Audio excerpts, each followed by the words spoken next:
छोड़ देना, एक बौद्ध कथा, नए नामों के साथ पूरी लंबी कहानी। बहुत समय पहले महाकाश्यप अपने शिष्यों के साथ एक छोटे से गांव में ठहरे हुए थे। सुबह का समय था। सूरज की पहली किरणें हवा में तैरते धूलकणों को सुनहरा कर रही थीं। पेड़ों की पत्तियां हल्की हवा में सरसराती हुईं, जैसे कोई मधुर संगीत बज रहा हो। पर उस शांत वातावरण के बीच एक मन बिल्कुल शांत नहीं था, शिष्य सुदीप का। सुदीप अंदर से बेचैन था। रात भर आंख नहीं लगी। वह लगातार अपने भीतर उठने वाले विचारों से परेशान था। आखिर वह महाकाश्यप के पास पहुंचा और बोला, गुरुदेव, मैं हर छोटी बात पर दुखी हो जाता हूँ। कोई कुछ कह दे तो मन तुड़ मुड़ जाता है। कोई उम्मीद टूट जाए तो लगता है भीतर खालीपन फैल रहा है। मैं क्या करूँ? महाकाश्यप सुदीप के चेहरे की बेचैनी पढ़ सकते थे। उन्होंने मुस्कुराकर कहा, चलो नदी के किनारे चलते हैं।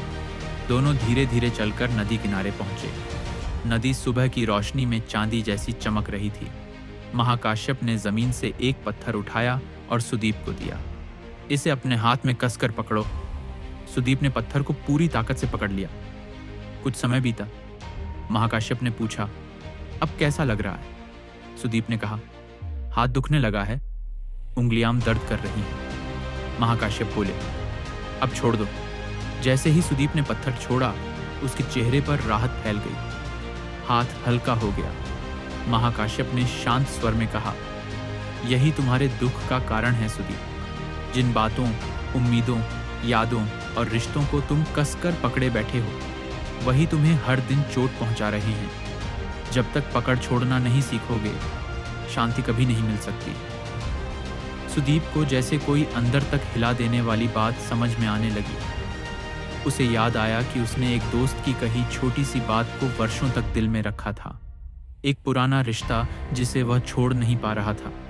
एक उम्मीद जो हर दिन उसे तोड़ती रहती थी। महाकाश्यप ने नदी से थोड़ा पानी उठाया और बोले, देखो, यह पानी साफ है क्योंकि यह बह रहा है। अगर इसे किसी पात्र में बंद कर दूं, कल यह सड़ने लगेगा। यही मन के साथ होता है। उन्होंने आगे कहा, जब तुम अपने भीतर किसी भावना को रोक लेते हो, गुस्सा हो, दुख हो, उम्मीद हो, वो तुम्हें भीतर से जकड़ लेती है। दिखाई तो नहीं देती, पर मन को धीरे धीरे खा जाती है। सुदीप चुप खड़ा सब सुन रहा था, पर उसके भीतर बहुत कुछ टूट रहा था और बहुत कुछ नया जन्म ले रहा था। महाकाश्यप बोले, जो चला गया उसे जाने दो। जो तुम्हारा है वह कभी जाएगा नहीं। जब तुम छोड़ते हो, तुम खाली नहीं होते। तुम अपने भीतर जगह बनाते हो नए, बेहतर अनुभवों के लिए। सुदीप के मन में उठने वाली बेचैनी धीरे धीरे शांत होने लगी। उसे अचानक एहसास हुआ कि दुख बाहर से नहीं आ रहे, वे तो वह खुद उठा रहा। महाकाश्यप ने कहा, लोग यह सोचकर चीजें पकड़े रहते हैं कि छोड़ देना हार है, लेकिन सच में छोड़ देना ही जीत की शुरुआत है। उनकी आंखों में गहरी करुणा थी। जब तुम पकड़ते हो, तुम भारी हो जाते हो, और भारी इंसान उड़ नहीं सकता। हल्का होकर ही इंसान आसमान छूता है। सुदीप के चेहरे पर पहली बार गहरी शांति दिखाई दी। उसने लंबी सांस ली, जैसे वर्षों से जमा हुआ बोझ एक ही क्षण में बाहर निकल गया। उसने कहा, गुरुदेव, अब समझ आया। मैं अपने दुखों को खुद ढो रहा था। मैंने ही उन्हें पकड़े रखा था। महाकाश्यप मुस्कुराए। दुख बाहर से नहीं आते सुदीप, वे भीतर जन्म लेते हैं, जब हम चीजों को जाने नहीं देते। उस दिन से सुदीप बदल गया। उसने छोड़ना सीख लिया। पुरानी शिकायतें, टूटे हुए रिश्ते, बेवजह की उम्मीदें, डर और दुख, सब। और जैसे जैसे उसने छोड़ा, जीवन सुंदर होने लगा। बहुत लोग पकड़ कर रखते हैं, किसी की कही एक बात, किसी का धोखा, किसी का चला जाना। उन्हें लगता है कि छोड़ना कमजोरी है, पर महाकाश्यप कहते थे, त्याग ही स्वतंत्रता है और स्वतंत्रता ही शांति का द्वार।